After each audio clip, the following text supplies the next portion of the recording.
Moral Revolution community, welcome back to our podcast. I'm so glad you joined us today. Let's talk about it. Hey guys, welcome to the Let's Talk About It podcast. Just want to give a disclaimer before we even start. This is probably a really good headphone podcast, especially if you have children. Mm-hmm. Or are in anywhere public. Unless you're wanting to just disrupt everybody and frustrate everybody where they're at. And, how to start the conversation. Yeah, catch them off guard. We're going to be talking about masturbation. We've brought in some of our masturbation experts. Isn't the time? So we really want to tackle this topic today. We've got Aaron Zint, and you guys know Abram. Abram is joining us as well, or I guess joining us doesn't apply to you. Here still. In front of the camera rather than behind. We don't even clean the house for Abram anymore because he's the one that has to clean it half of the time. So, but we really want to talk about this specifically for men. Not that this couldn't be beneficial for women, it would be too, but all three of us have really different stories in this realm. Our experience is different, where we came from, where we're at. We're all married now, happily married, which is awesome. And so we're going to share just from our current marriages, from when we were single and what kind of led to where we're at today.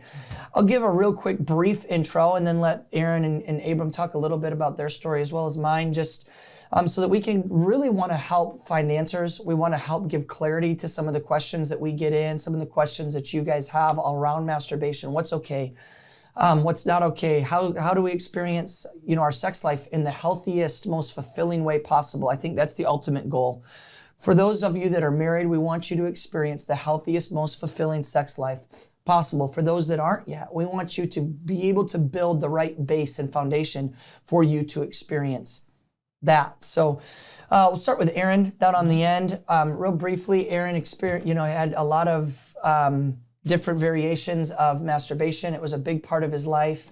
And he's going to share pretty openly on that with pornography and those types of things. Abram experienced masturbation for a long time, but without pornography, which is honestly pretty rare, but not uncommon. Yeah. A lot of people have experienced it that way.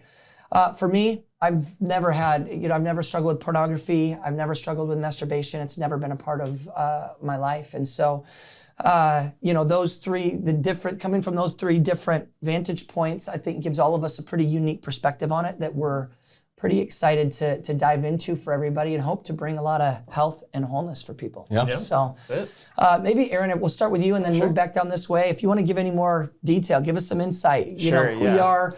Aaron actually leads the Whole Man Project at Bethel, which has brought freedom to literally hundreds, maybe thousands of men over the years.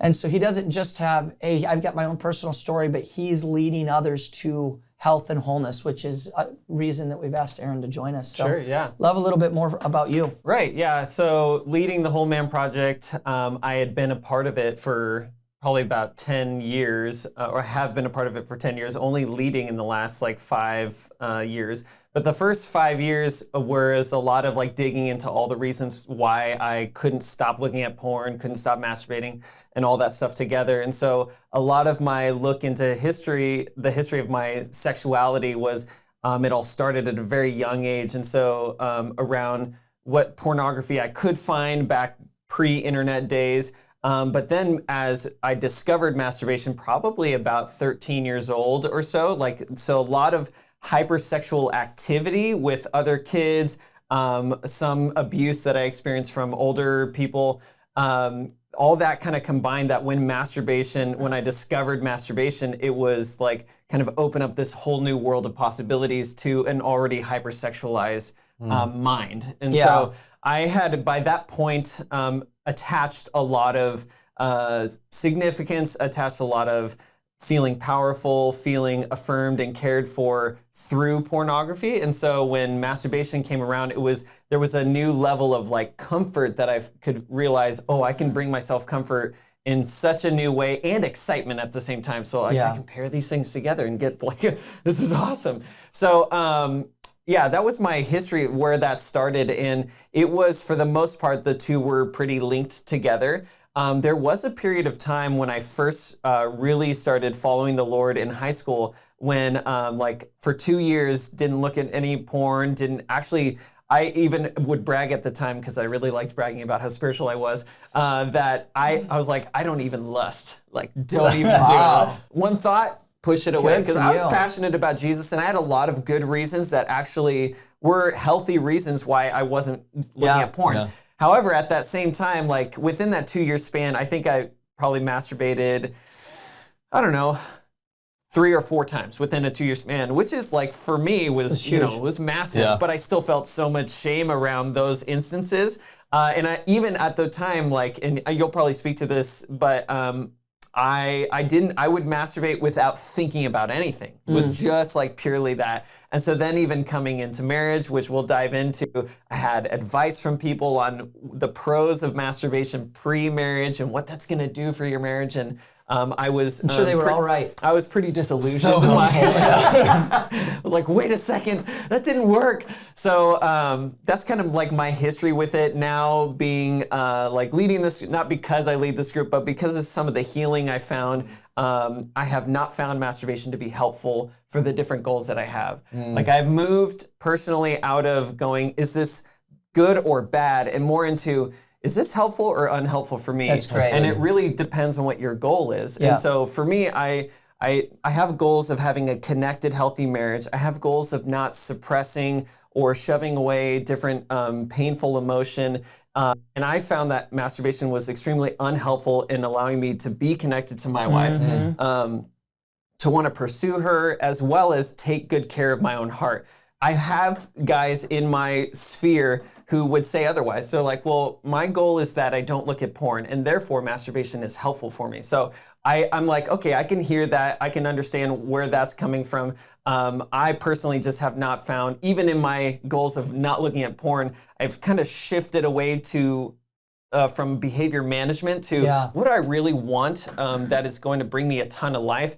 I just haven't found masturbation to be helpful for that. So less shame around saying this is bad and you're bad for doing it, but like, well, what do you really want? What do you really want? Does it fit who you are? Having a healthy marriage is a much better goal than don't look at porn too. Much. Because I had a don't look at porn goal in my marriage, and it didn't make my marriage better. Even when I stopped, it was all the other things that were on top of that. Yeah. So. Well, it's like anything, right? Like the bigger the goal, the bigger the purpose, then it actually, some of those other things it starts to take care of. Yeah. You know? You don't have time or energy for it. Yeah. I love it. Exactly.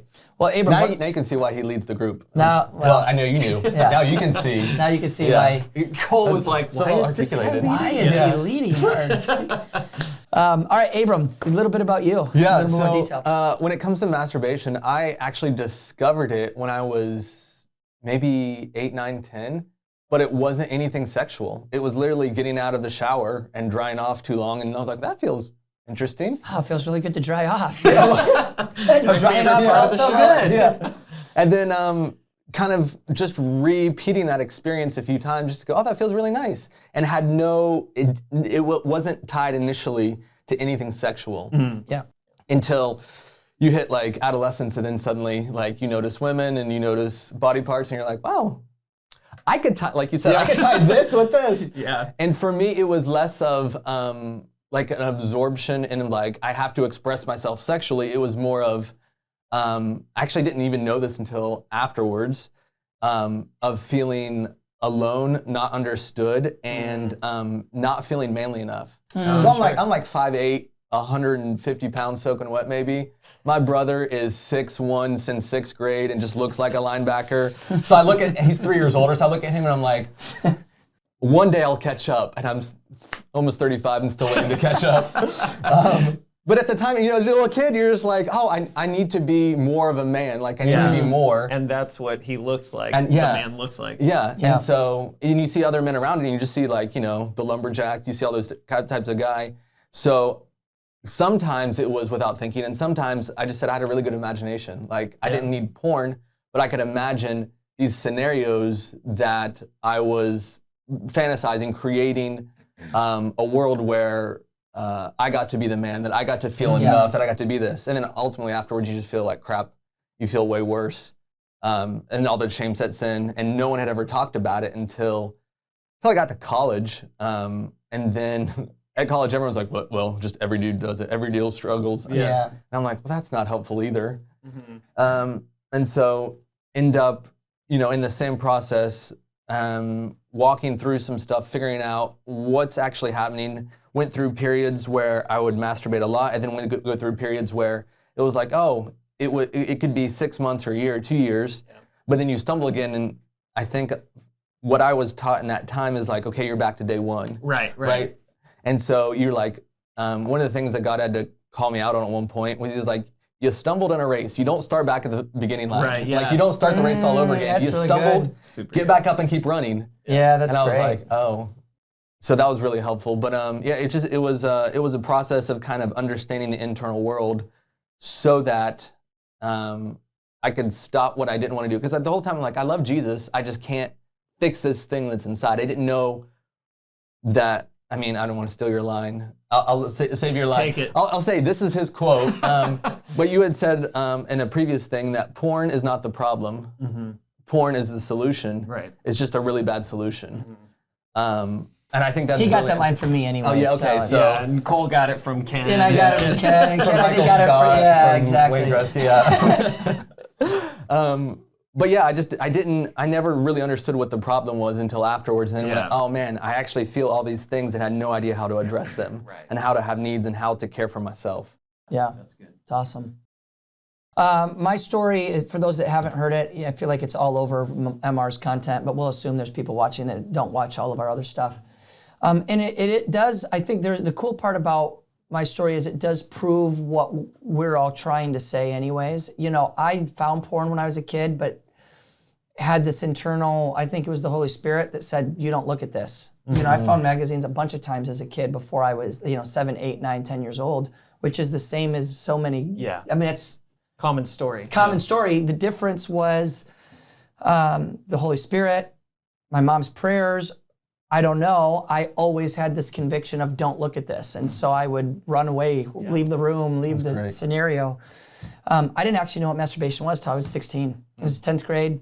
I went to a public school, but I had the gift of being a loser. So I wasn't the cool kid. Like I wasn't around the guys that were doing this. So lucky. I seriously was like, I had like one friend at a time most of the time. yeah. And my parents were really particular with that friend. Like I wasn't, they were pretty tight on who I got to spend time with and who I didn't. And so, I finally in 10th grade had the courage to even, I heard everybody talk about it, and still in 16, I didn't know what it was. And I just got the courage to ask this guy. Wow. We were on the track team together. I'll never forget, we were warming up before track. We're sitting on the high jump pad doing our stretches. And I just was like, I think I can ask him, hey man, what's masturbation?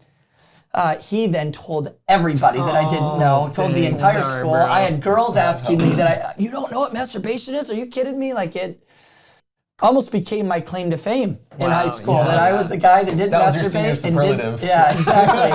The guy who didn't even know. But at that point at 16, I was very aware of who I was. I was confident. I had the gift of self-awareness and self-image. Like I didn't care what people thought. I wasn't trying to be the popular kid. And so it actually, I think, pushed me further down if you guys all think I should be doing this, I'm definitely not doing it, right? Yeah. Like You rebelled. if you know me, you're like, oh yeah. Totally. Yeah, that fits. That fits. And so I would say that, the rest of high school, it really wasn't necessarily, I'm doing this for my wife. There wasn't any of that. It was just, well, if everybody's doing something, I'm clearly not going to be doing that thing. Yeah. And so get into college, graduate high school. There definitely was a season where I'm like, man, well, maybe I actually think what if there's something wrong with me? Because now we're talking about it pretty openly with friends and everybody's, I knew guys that were doing it 3 to 5 times a day. Yeah. Well, crap, is mine broke? Like if these guys are doing this much, like everybody has to have sex. What's the line? Well, a man needs sex. Sex drive is normal. right. It's natural. Even have people teach you that you should masturbate because it's a great way to manage your sex drive. Well, then if I don't need to masturbate, do I have a sex drive? Am I going to be able to have sex because everybody else is thinking this? Like I distinctly remember one night in particular lying there thinking I should probably try to masturbate to make sure it works. So that, because it wouldn't be fair to Caitlin, who I already knew I was going to marry at that point, if I'm not able to have sex with her. Sure. Yeah. I'm happy to say I didn't masturbate, and those were lies. Yeah. It works very well, and an orgasm is not a problem for me. Yeah. But those were some of the struggles and the challenges, just in my own head of even starting to doubt my own, I guess the anatomy of my body. Sure. Yeah. And so we get into marriage. We've been married for 16 years now. This isn't a narrative on our marriage. Challenges at the beginning, trying to figure out, how to have sex. Some of Caitlin's past impacted that. And in marriage, it's been amazing. I think and this would be the thing I would say, and then we'll get into some of the questions. If there is a guy watching this, that their story is like mine, it has absolutely been a gift to have never seen pornography and to not have had a masturbation struggle or habit built in my life, because the things we had to get over a lot of stuff because of Caitlin's past. Not having to get over those things because of my past has been a gift in our marriage. Yeah. It has really allowed us to experience lovemaking in the format of lovemaking. In a way that just guys that I know that don't have my past have not done. I don't think I'm more qualified to be saved than anybody else, anybody at this table. To me, it's not a point of salvation. One of the lines I love that I've heard somebody say before, I don't even remember who to give the credit to, is a lot of times it's not a matter of if I'm going to heaven, it's a matter of how much heaven I'm going to pull down to earth and what I have to get over to experience. It's Jesus' desire that we would experience his will on earth as it is in heaven. And so if I'm pursuing heaven on earth, really for the majority of us, that's a matter of us getting our own thoughts in line. It's a matter of us getting our thoughts into submission. And to have less of that to have to overcome has allowed us, I think, to experience a pretty beautiful expression in our marriage, because I didn't have all these memories and these things. And so for the guy that's waited, it's worth it. We'll get into that more, but that's been my story. 16 years, I've never once had a moment where I thought, man, I should have looked at porn. Gosh, everybody was right. I should have masturbated. Missed out, bro. Totally missed out. If I'd have masturbated, my marriage would have been better. That has not been my experience at all. I've only been grateful that God protected me, that there were moments when I didn't even know enough to say no, that God helped me say no. Sure. It's good. So I think the easiest question to dive into that will probably spark a lot of other things is, well, is masturbation even wrong? I think that'd be a great one to tackle first, and then see what kind of comes out of that. I think that's a question a lot of people are wondering. We get that question a ton. If I, a second layer to that would, well, what if I can do it without looking at pornography? Is it wrong if I can, in the same way that Abram was looking at or using masturbation to experience masturbation without looking at porn? So since we've already built the habit of starting Aaron going here, might as well. Is masturbation wrong? You could even add to that, what does the Bible say? Just love your overall viewpoint on that. I started from the realm, it's wrong. Like, just because that was kind of the messaging that I'd always heard from the church and in general, and I had heard some like loose interpretations of different Bible verses, and I don't know much about that specifically, but the place that I've gotten to in working with guys who are dealing with unwanted sexual behavior and compulsive sexual behavior, I have told myself I will not, and yet I have, is trying to get underneath that to expose the reasons, as you said, the problems behind that, because this is the solution to something. And so even in the midst of that, been trying to move away from the let's just call something good or bad, because that's kind of our history of doing that. I just haven't found like labeling it a binary label of good or bad to be to give me the motivation to not do it. Totally. So like the things we've called sin, we've all done, or various, and yet we still keep doing. So I'm like, okay, that it almost doesn't matter. So I feel like That's great. I risk really offending some people to say it doesn't matter if it's a sin or not. What do you really want? What do you want out of your life? What do you want out of your relationships? And so the reason why I can say something like, I haven't found it helpful, I do have friends who would say otherwise, like, oh no, I found it helpful in these contexts. I can't judge their experience because I just haven't been there. I just know from my experience, here's what I experienced as a result of having masturbated, either using something or not. So let's take, for me, when I took the pornography or even the fantasy out of it, I was given the instruction by a friend, hey, when you go into marriage, like, masturbate with some regularity, put some structure around it so it's not compulsive, but masturbate with some regularity so that you can build up your stamina and you can last longer in marriage. And so I'm like, well, I for sure want that. I'm going to be like an awesome lover, all that stuff. What it taught me was how good I am at it and how bad my wife is at it. And so I got into marriage and be like, I actually, orgasm feels really good. No matter how you experience it, it feels good physiologically. And so what I found though was even if I could experience an orgasm with my wife, she wasn't as good at it as I was because I had so much practice and she didn't. And so that was unhelpful number one is I don't like thinking about my hand more positively than my wife's body or my wife in general. So that could be a problem. Yeah. It's a bummer. And actually part of that... Because it wasn't comparison with her with somebody else. No, yeah. She couldn't live up to the standard that you had set. No, totally. Because I know exactly the moment, how to back off, how to move forward, just to make this awesome. And then at the same time, I did experience premature ejaculation in marriage and therefore to the chagrin of myself, going back here, masturbating all the time, going like, this is what's gonna solve that. It didn't. Then I had some insecurity around that, so it made that maybe I need to explore that more. So very unhelpful in those regards. Also, so I just keep going back to, is this helpful or unhelpful for me? And you can only define that by giving yourself some sort of goal or aspiration or identity, like who do I wanna be? And so I had all the ways around this. I just haven't found that it's helpful for me. Still taking away the good or bad because that also is unhelpful in motivating. Yep. So helpful and unhelpful doesn't motivate me necessarily, but it does kind of change the way that I approach. We're not trying not to cross a line. Yeah. We're actually trying to head in a direction. And so if you're actually really trying to head in a direction, that's when you need to use this kind of philosophical way of viewing it. Yeah, so if you're single, you're thinking, how am I preparing for the marriage that I want and what marriage do I want? If I'm married, what do I want out of the marriage that I'm in? And that actually starts answering some of those questions for you. Mm-hmm. And I would even add, if you're single, because I didn't get married till my 30s, I couldn't do everything unto my wife. I had to do it to be a whole man. I had to go, what kind of man do I want to be? Yeah. What kind of if I never get married or whatever, how do I live within me and God? That's great. Yeah.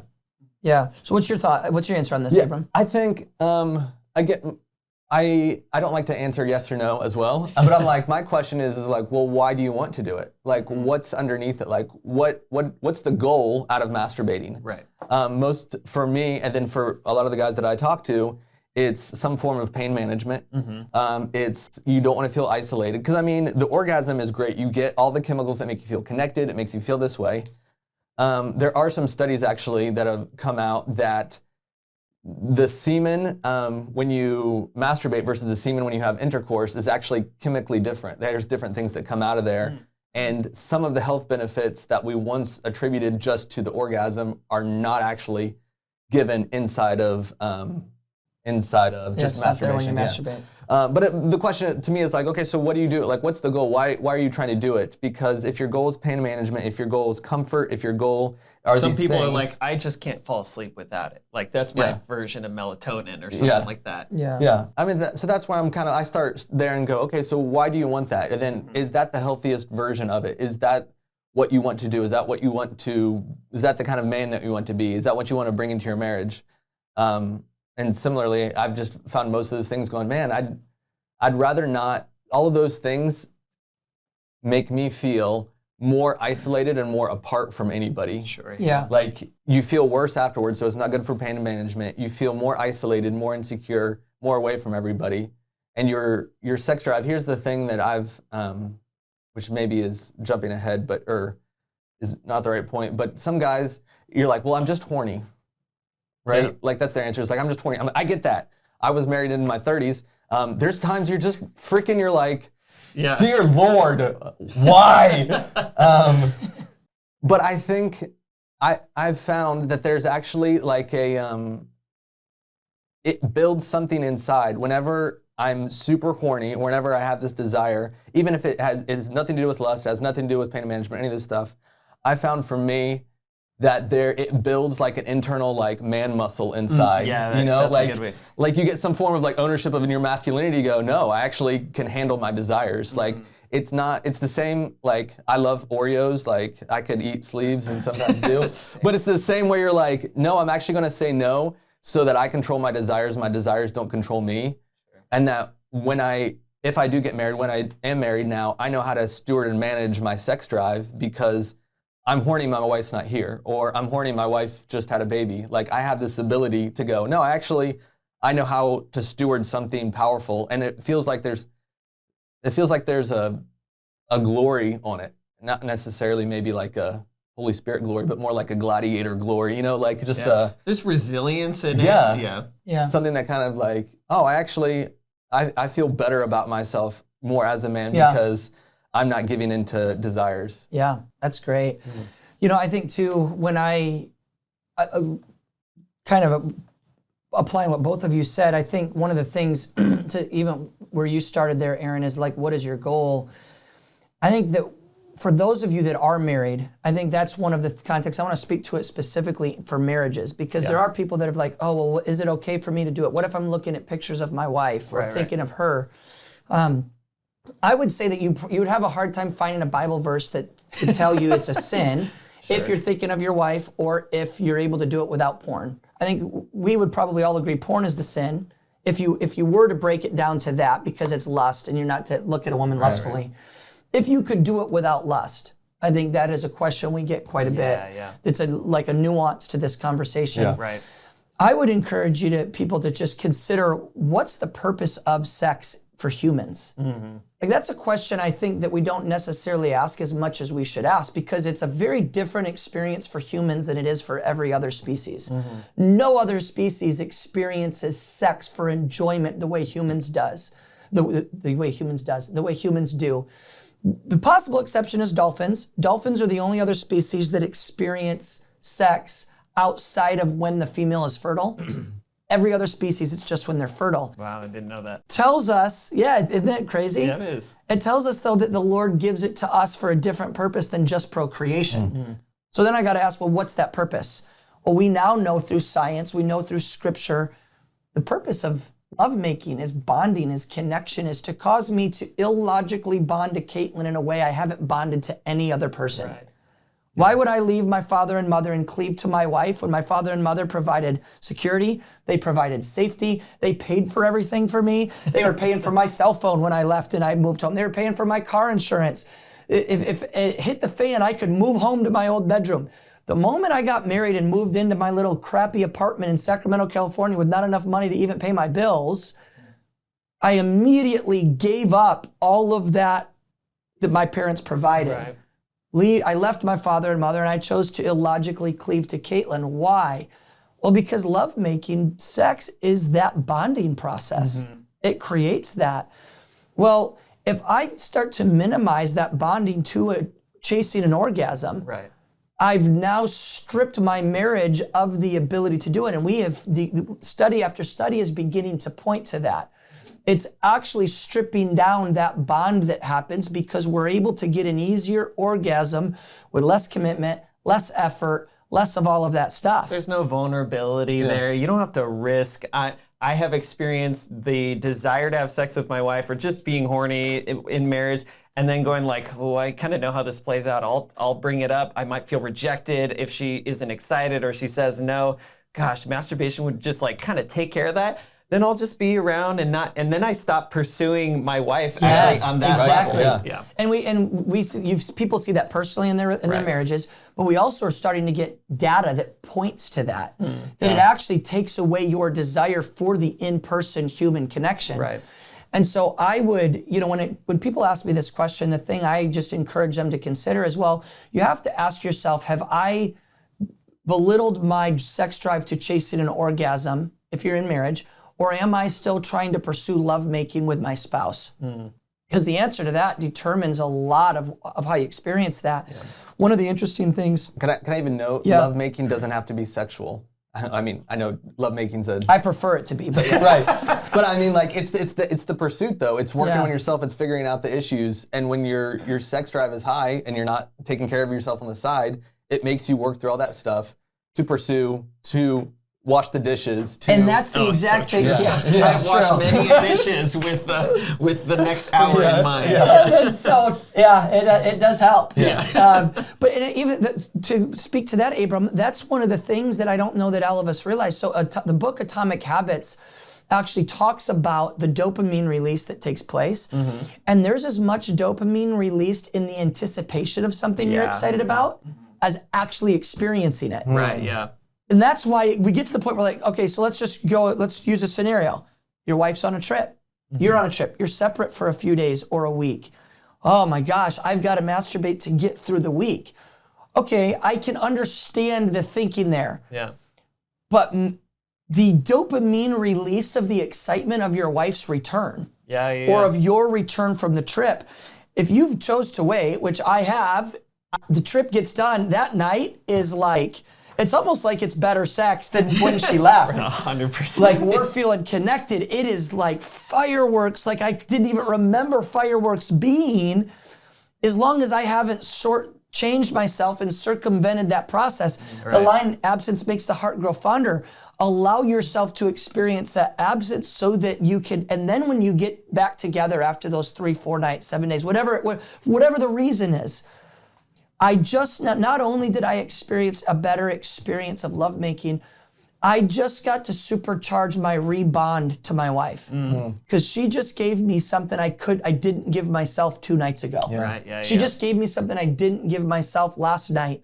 And so now that bond, that intimacy, that connection feels stronger. At least in my experience. I imagine you guys are there too. And so that's one of the things I would just encourage you on that question is to challenge yourself to not chase an orgasm, chase connection. I love what you said, Aaron, and I would go so direct. You're our follower, so I can say this more directly to you as if I could pastor you for a minute. Set yourself a bigger goal than not looking at porn. Set yourself a bigger goal than not masturbating. Set yourself the goal of being connected. If I'm single, I want to prepare myself to be connected to my wife, so I'm not going to practice self-gratification now. If you are married, set the goal of I want to have connected lovemaking with my spouse so I don't shortchange my experience. I'm not going to give myself something that God designed my spouse to give me so that I can now in my marriage experience it to the fullest that it was meant to be. Because it's not just simply about getting the orgasm or procreation. There are beautiful, I believe, supernatural aspects to sex that God has woven into marriage. You know, what are the effects of masturbation, whether you're looking at porn or not? If we could talk a little bit more personal experience / clinical, what's actually taking place? You know, we talked a lot about our personal moments here, which I think is really good. Story's powerful. But there's actually a lot behind the scenes that I think are really good to unpack. So when you are masturbating, whatever the variation is, what's actually going on in your brain and your heart and your body? Yeah, that's good. I'll start by saying that because I work with a lot of guys who are dealing with compulsive behavior, we dive into a lot of sexual addiction and looking at that. And Dr. Patrick Carnes, who is kind of like the godfather of like clinically working with sex addiction, says the 4 core beliefs of a sex addict is that, or one of them in particular that is relevant here, is that if I have to rely on somebody else to meet my needs will not get met. One of the 4 core beliefs that is, if I have to rely on somebody. And so what I've found is that masturbation is kind of you said building a man muscle. It's kind of a training ground for this is something that I can take care of, and the less I can rely on somebody else, the more likely I am to get my needs met. While that may be accurate to some degree, it depends on what you really want. So I was feeling distant from my wife for quite a while for a lot of pain, and I would get my emotional needs met through friends or even family. I went to my counselor at the time, Jason Valentin, and I said, is this wrong? Because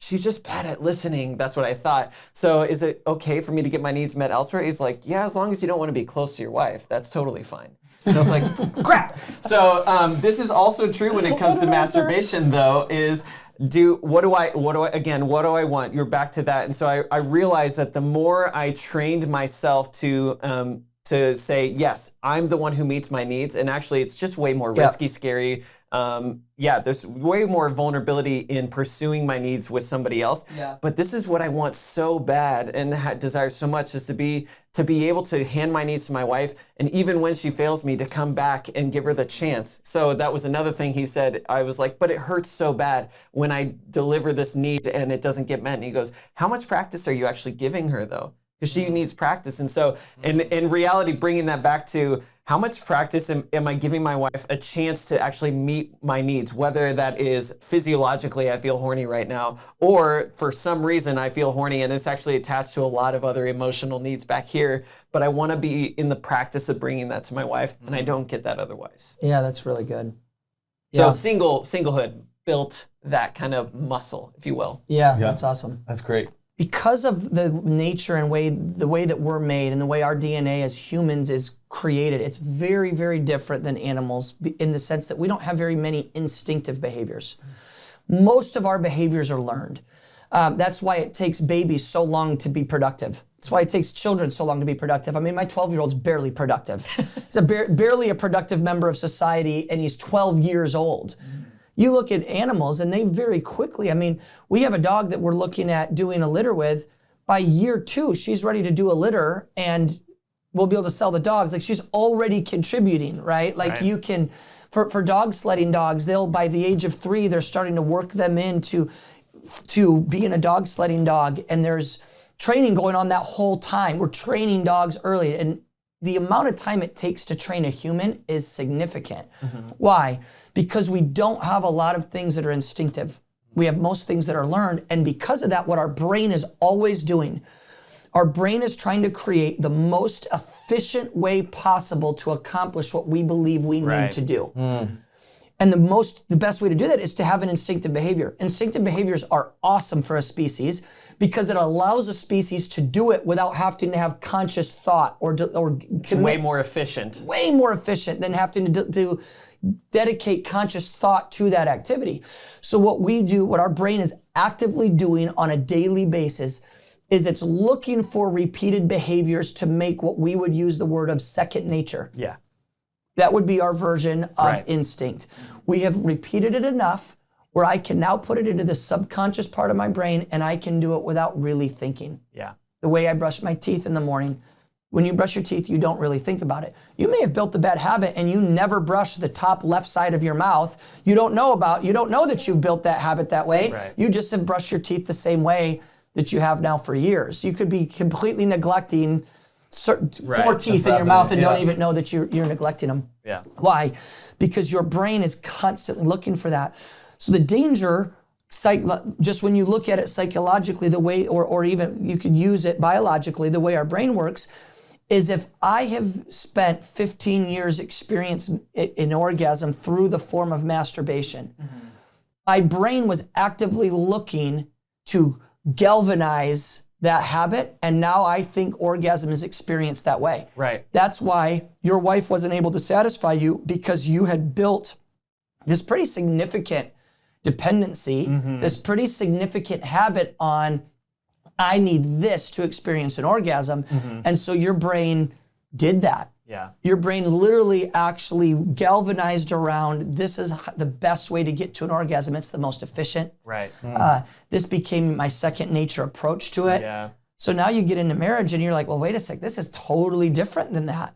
And study after study is now revealing men that use pornography have a very hard time with an actual human. Right. Unless that human is willing to portray exactly what they watched on pornography. Right. Yeah. And then they have to end up getting a prostitute because some of the stuff is so vulgar in pornography that they're not going to get their wife to do that, nor probably should they get their wife to do some of that stuff, right? And so that's the thing that I would speak specifically to the single people that aren't married yet. You have to really consider, what is this teaching me? If my brain is actively looking to create subconscious second nature behaviors, what am I actually teaching myself or allowing myself to learn? And how is that going to impact the relationship that I'm in, the marriage that I'm in? How is that going to impact? one of the things that you were saying, Aaron, is giving your wife the opportunity to meet your needs. Obviously, in marriage, I'm trying to meet Caitlin's needs. She's trying to meet my needs. It can be very easy to blame the other partner for not doing it. I love the way you said it. Have I given her the ability to do that? Have I given her the space to do it? I would go so far to say a masturbation addiction it's going to set your spouse back. It's almost giving your spouse an unfair advantage because you've become so dependent on experiencing it this way and now the patience to give them the opportunity. Well, you gave yourself 15 years to figure it out. Yeah.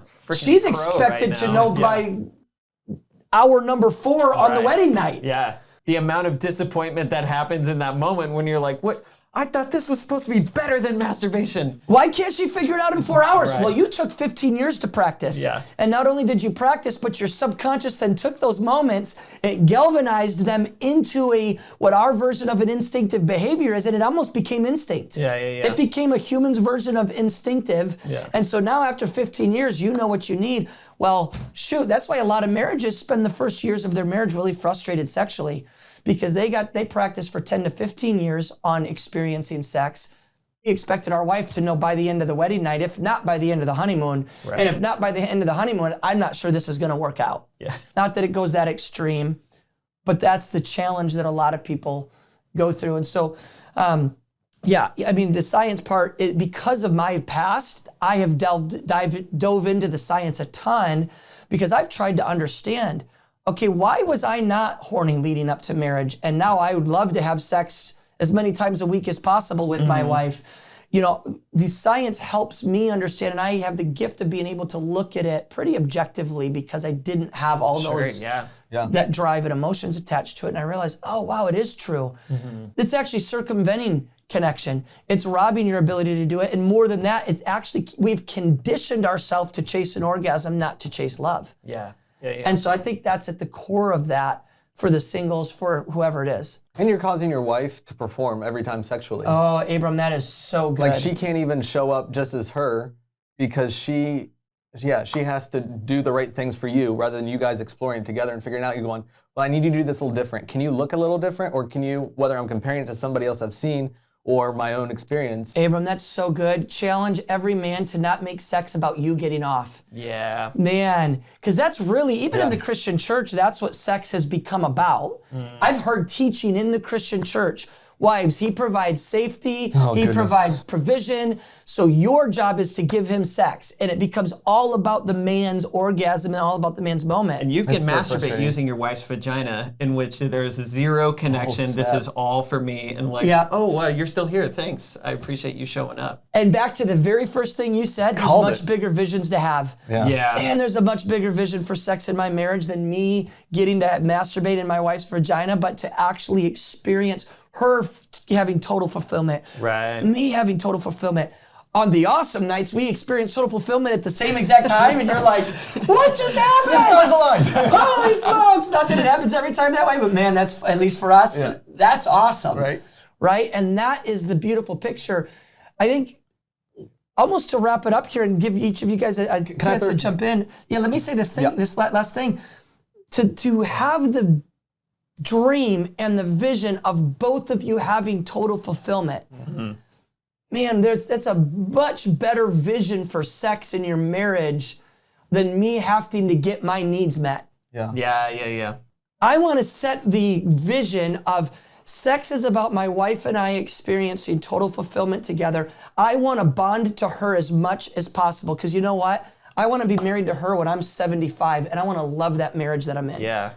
So in order to get to that, it can't just be about me getting my needs met. It's got to be about us connecting at as deep of a level as God would allow us to connect through this experience together. Okay, go ahead. What are you going to say on that? Yeah, I think just for the singles, we've talked about marriage and Good job, how Abram. to interact. Sorry, singles. But this is why we need Abram. Because he's like, I was single till I was 30. Don't forget the singles. Yeah, I think there's a couple things that play in here. One, there may be this underlying pressure that you should know more than you do. Because you're not experiencing it, you should have practice so that you last longer. You should know what's going on in this. We've said, I think Kate was the one who first said it, but the part of the journey of sex is the discovery together. Yeah. It's that enjoyment together. Yep. And so I think that there's this pressure that you should need to know so that you can satisfy, so that you can have this time together at the same time and all this stuff. But in reality, it all comes, there's two parts of it. One, it's all the exploration together. And the second thing is, for you to be able to do it well, is you to show up to perform. Because if you're trying to satisfy, and if you're trying to do this stuff, it's all performances. How well can you do it? Yeah. But when you go into it and going, hey, I don't really know, you don't really know, even giving your brain a space to go, because it wants to know. Even listening to this, your brain's like, well, here's stuff I don't know, and maybe I should figure out and stuff. Like one of the things, I ended up having like a little counseling session on my honeymoon when we were figuring out stuff. And one of the things that God kind of spoke to me is like, you weren't supposed to know. Like you have this sense of pressure of like, you're not performing well, you're not nailing it out of the park. The beauty of having to discover together. Yeah, and he's like, you weren't supposed to know any of this. Like your brain is searching for answers, but something that I haven't heard a lot of is the fact that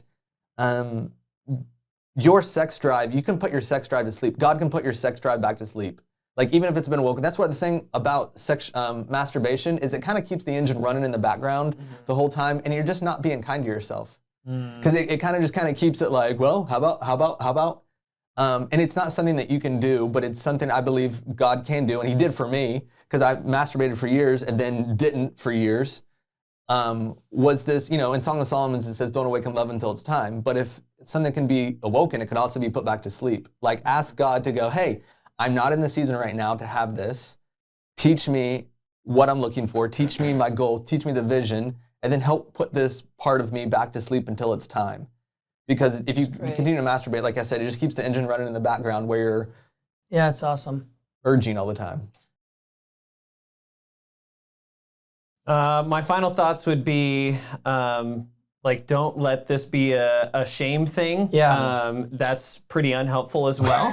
But to really use this kind of discussion to figure out, you said, what's behind this? What are the reasons driving this? So that honestly, all the things that could be behind it is figuring that out and actually bringing some healing to those spots are going to greatly benefit you in marriage. Great. Yeah. More than the temporary numbness that the masturbation will bring to forget that stuff. Yeah. And so I would say that guys who do feel the strong, physiological, I feel so horny all the time, this will at least appease that for a little while. I would say allow that to be your, hey, something's happening behind the scenes. Yeah, that's good. So you don't always get horny because you're in pain, but that's great, Aaron. For a lot of us who have connected pain and sexuality together and wove it together over a long history of use, it is a chance to go, that's a check engine light. This is great. I didn't know that there was something under the hood that needed to be addressed. Yeah. That's awesome. Love it. Well, thanks for joining us. I believe this was helpful. We at least had a lot of fun doing it. Yeah, we had fun doing it. Talking about it, not doing it, but that's fun too. Anyways, appreciate you guys joining us. We'll see you next time on the Let's Talk About It podcast. Thank you guys for listening. If you want to learn more and check out all of our awesome content, be sure to head to our website at moralrevolution.com and our socials, Instagram, Facebook, all of them. But before you leave, don't forget to like, review, subscribe, all of the things. We want you guys to come back and join us. We enjoyed having you. See you next time.